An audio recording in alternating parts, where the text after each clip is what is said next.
ሄሎ ዳጣ። ሞጌ እንዴት ነህ? ደህና ነኝ ዳጣ፣ ደህና ነኝ። ምን ነው? ምን ሆኗል? ችግር አለ? አዎ ዳጣ፣ እንዴት እንደሆነ አልገባኝም። ዝና ያለንበትን ሰፈር አውቋል።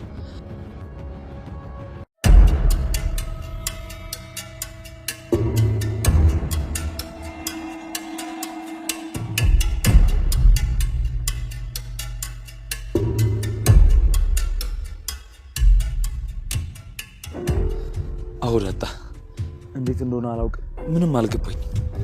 ዝና ያለንበትን ሰፈር አውቋል። አረ በእናትህ በቃ ያለበትን ንገረኝና አብረን ከቡራ ጋር እንመጣለን። አዎ በሩጫ ነው ያመለጥኩትኝ። እዛው ካለንበት ሰፈር ነው የወጣው። ምናልባት ቤቱንም ሊያውቁ ሉላንም ሊወስዳት ይችላል፣ ሊያገኛት ይችላል። ይኸውልሽ ስልኬ ከጠፋ ወይ ደግሞ አንድ ነገር ከሆንኩ እንድታውቁት ያክል ነው። ዝና ወይ ማህሌት ናቸው ጥያቄዎች።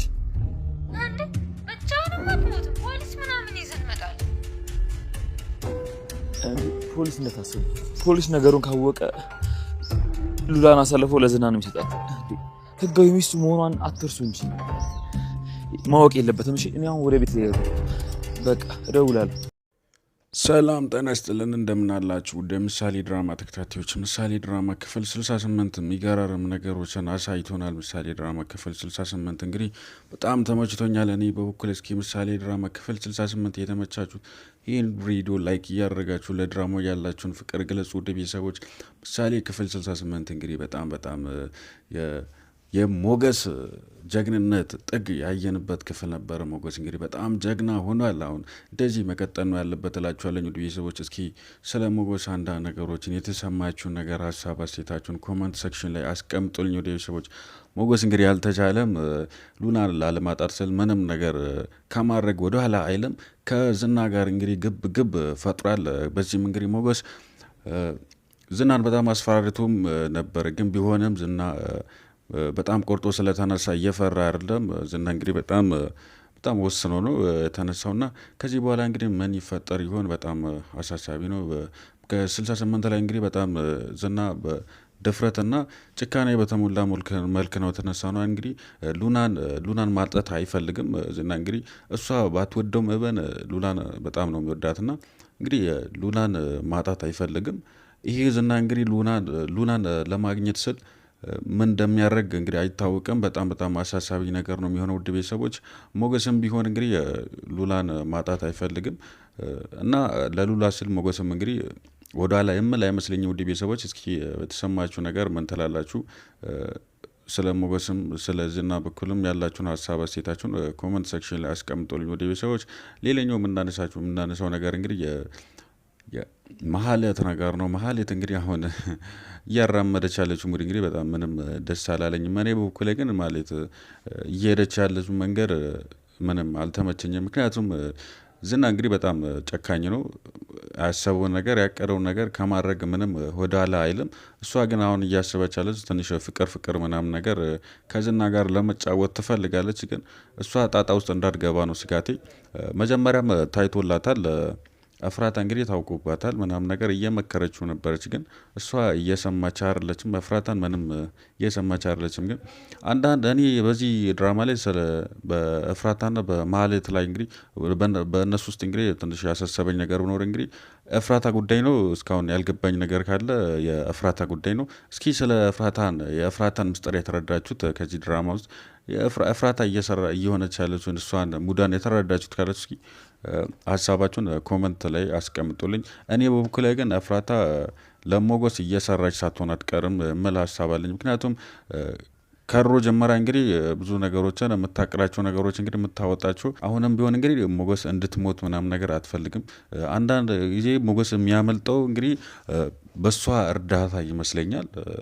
ብዙን ጊዜ እንግዲህ እነሱ ሲከታተላቸው ምናምን ነገር ልክ ሊደርሱ ስሉ ምናምን ነገር የሚያመልጠው በእፍራታ እርዳታ ይመስለኛል። እስኪ በእኔ ሀሳብ የምትስማሙት ኮመንት ላይ ሀሳባችሁን እንደተሰማችሁት ምናምን ነገር እንደተረዳችሁት ሀሳብ አስተያየታችሁን ኮመንት ላይ አጫውቱልኝ ወደ ቤተሰቦች።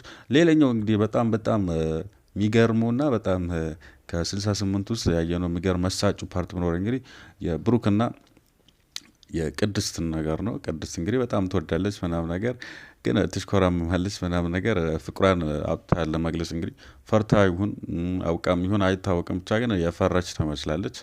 እናም ሞገስ ማነው ብሩክም ቢሆን ግን ከቤት እንድትወጣ ምናምን ነገር አይፈልግም። እሷ እንግዲህ ዳር ዳር እያጫወተች ናት ምናምን ነገር፣ ግን ብሩኬ አይኗን አይቶ መረዳት አልቻለምና አሁን ግን ብሩኬም የነቃ ይመስለኛል። በክፍል 68 ላይ እንግዲህ አንዳንድ ነገሮችን ከቤት እንዳትወጣ ለምን ትወጫለች ምናምን ነገር ብሎ እየጠየቃት ነበርና ይህም በብሩኬ እንግዲህ እንድትወጣ ምናምን ያልፈለገበት ምክንያት እንግዲህ ምን ይመስላችኋል? እስኪ ሀሳባችሁን ኮመንት ላይ ያስቀምጡልኝ። እሷ ካልነገረች ደግሞ እኔ ልንገረው እንደ ቤተሰብ እስኪ ሀሳባችሁን ኮመንት ላይ ያስቀምጡልኝ። እናም አንዳንድ ነገሮች የዳጣ ነገር ነው ከዚህ በኋላ የምናነሳው። ዳጣ እንግዲህ ቤተሰብ ያገኘች ትመስላለች።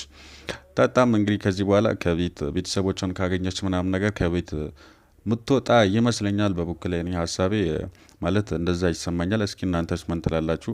ዳጣ ከወጣች በኋላ እንግዲህ አንዳንድ ነገሮችን እነዚህም ክርስትና ብሩክ እንግዲህ የልባቸውን ያወራሉ የሚል ሀሳብ አለኝ። ምክንያቱም እስቲ እቺ አሁን ታኮ የሆነች ናት ቤት ስላለች ምናምን ነገር ሆነ በጣም ተመስጦ እያወሩ ምናምን ነገር ነበር በእርግዳ ገባችሁና አስደንግጣለች ምናምን ነገር እንደዛ ከምትሆን ምናምን ከውጭ ብትሆን እሷም ቤተሰብ አግኝታ ምናምን ነገር ከቤት ብትወጣ ለእነዚህ እንግዲህ ፍቅራችሁን ነገር ለመገላለጽ ምናምን ነገር ይመቻችኋል የሚል ሀሳብ አለኝ።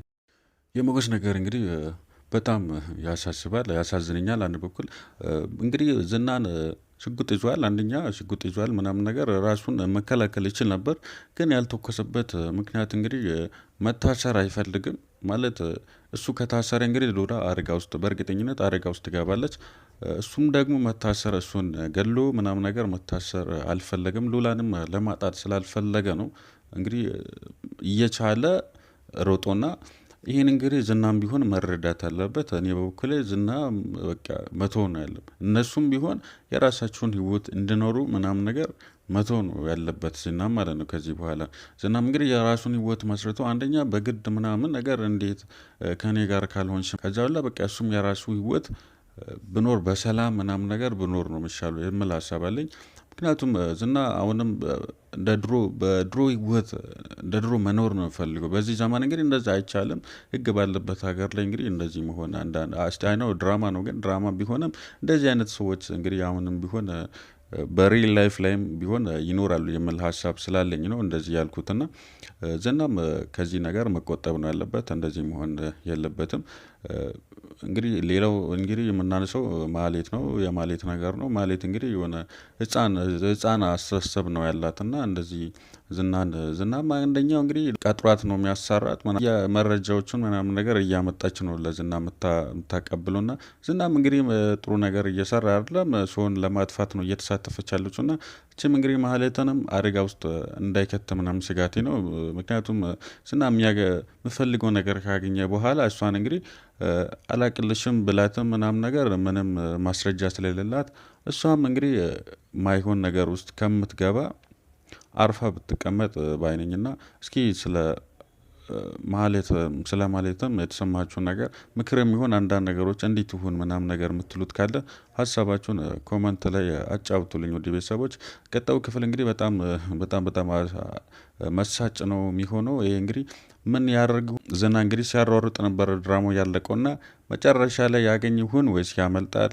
ምን ይፈጠራል? ድራማው እንግዲህ ቀጣዩ ክፍል በጣም በጣም መሳጭ ነው ውድ ቤተሰቦች። ይሄ መሳጩ ከሆነው ቀጣዩ ክፍል እስኪለቀቅ ድረስ እንደተለቀቀ ወደ እናንተ ቶሎ እንዲደርስላችሁ ይህን ቻናል ሳብስክራይብ ያላረጋችሁ ሁላችሁም ሳብስክራይብ እያደረጋችሁ ቤተሰቡን እንግዲህ ቤተሰብ ከሆናችሁ ደግሞ ይህን ቪዲዮ ላይክ ማድረጋችሁን እንዳረሱ፣ እንዲሁም ለብዙ ሰው እንዲደርስ ሼር በማድረግ ለድራማው ያላችሁን ፍቅር አሳዩልኝ እላችሁ ለውድ ቤተሰቦች። በቀጣዩ ክፍል እስክንገናኝ ድረስ በያላችሁበት በዓለም ዳርቻ ሁሉ ሰላማችሁ ብዝት ይበልኝ። ቻው።